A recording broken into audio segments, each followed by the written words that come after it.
The secret is not rice, it is not fish, and it is not one ancient Japanese food. The part most people miss is the structure of the plate. After 60, lunch should not just fill your stomach. It should help your body feel steady, satisfied, and ready for the rest of the day. But many lunches do the opposite. Toast and coffee, a bowl of soup with almost nothing in it, a salad that looks healthy but has no real center, a few crackers, a sweet snack. These meals may look light, but after 60, light can become the trap, because the truth about your lunch often shows up later. When you stand up from the chair, when the afternoon snack starts calling, when cooking dinner suddenly feels harder than it should, that is where a Japanese centenarian-style lunch becomes interesting. Not because you need to copy someone else's culture, not because one food has magic inside it, but because the structure is simple. One real protein anchor, one color or vegetable element, one slow carb or steady energy base, and one savory or fermented element if your body tolerates it. That is the plate rule. And once you see it, you will understand why many Western lunches fail after 60. They fill the stomach, but they do not always support the body that still has to stand, walk, cook dinner, climb stairs, and stay steady until evening. Stay with me because the weakest lunch is often the one people think is the safest. The first mistake is judging lunch by how small it looks. Many people over 60 have been taught to be careful, so lunch becomes smaller, less bread, less rice, less everything. But the body does not only ask, was that meal small? It asks something more important. Can I use this? A thin soup can be small. Toast can be small. A plain salad can be small. But if the meal has no anchor, no color, no steady fuel, and nothing satisfying, the body may keep searching. That is when the afternoon snack starts calling. A cookie, a sweet coffee, a few crackers. Not because you failed, because lunch never had a center.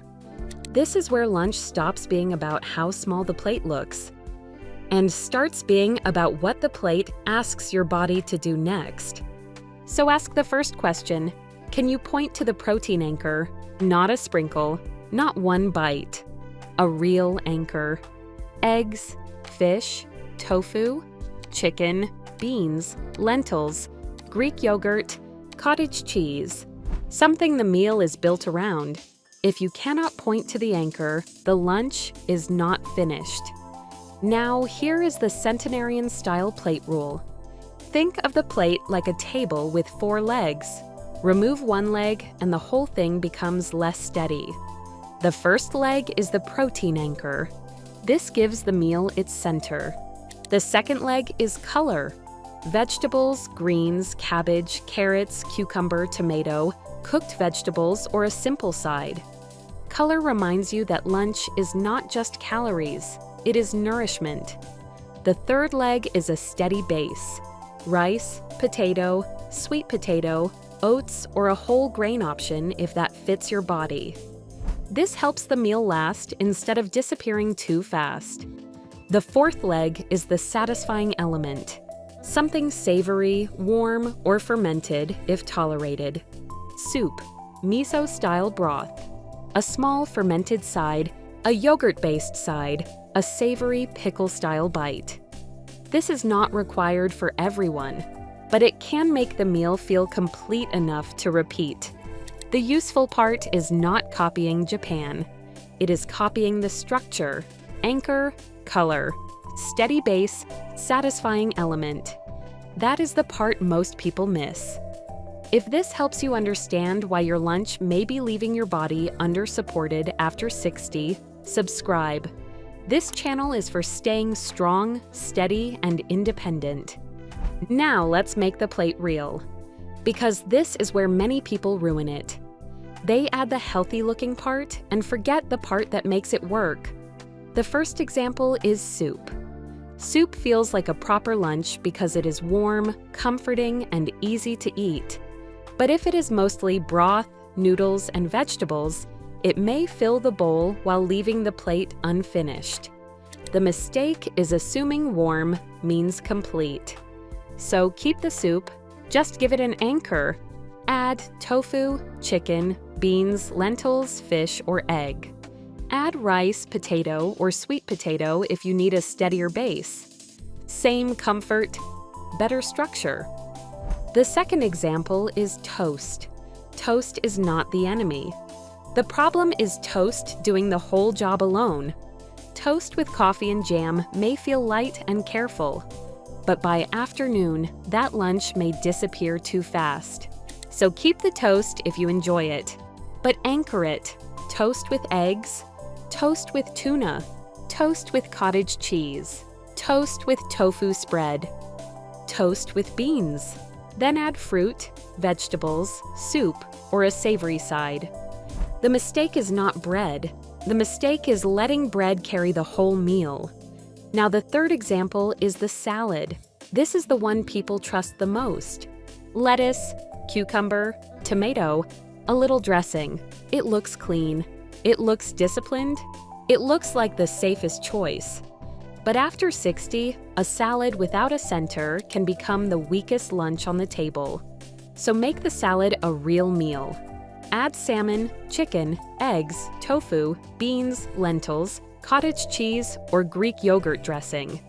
Then add a steady base if your body needs it. Potato, rice, sweet potato. A whole grain side.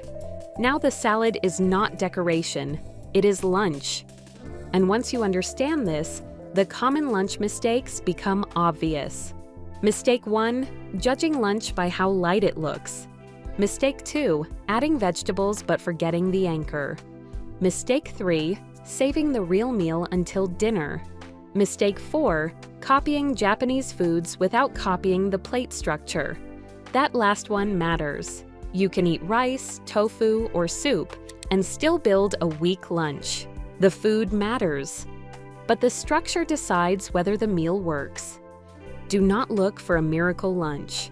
Look for the pattern your body responds to. Here is the 7-day plate experiment. For 7 lunches, ask 4 questions before you eat. Can I point to the anchor? Can I point to the color? Can I point to the steady base? Can I point to the satisfying element? Then watch the afternoon. Do you feel steadier before dinner? Do you snack less? Do your first steps after sitting feel less drained? Does cooking dinner feel less like a mountain? Do not expect one lunch to change everything. Look for the pattern. If you snack more after toast-only lunches, notice it. If you feel flat after soup-only lunches, notice it. If your afternoon feels better when the plate has all 4 parts, notice it. That is how you stop guessing. A short safety note. If you have diabetes, kidney disease, blood pressure concerns, digestive problems, food allergies, chewing problems, or a diet from your doctor, adapt the foods to your body. And if you have sudden weakness, unexplained weight loss, ongoing digestive symptoms, chest pain, confusion, or severe fatigue, do not treat it as a lunch problem. Get medical guidance. For everyday lunches, remember the simple rule. Do not ask only, was my lunch light? Ask, was my lunch useful? Anchor, color, steady base, satisfying element. That is the centenarian-style plate. Not a diet, not a secret, not a miracle food, a structure your body can recognize. Because after 60, lunch is not just the meal between breakfast and dinner. It is the signal your body carries into the rest of the day. The goal is not to eat like someone else. The goal is to build a lunch that helps your body stay useful, steady, and ready for the life you still want to live. Comment plate if you will try the 7-day lunch experiment. Continue with the Healthy Aging Mastery playlist, your complete guide to staying strong, steady, and independent. This is educational information, not medical advice.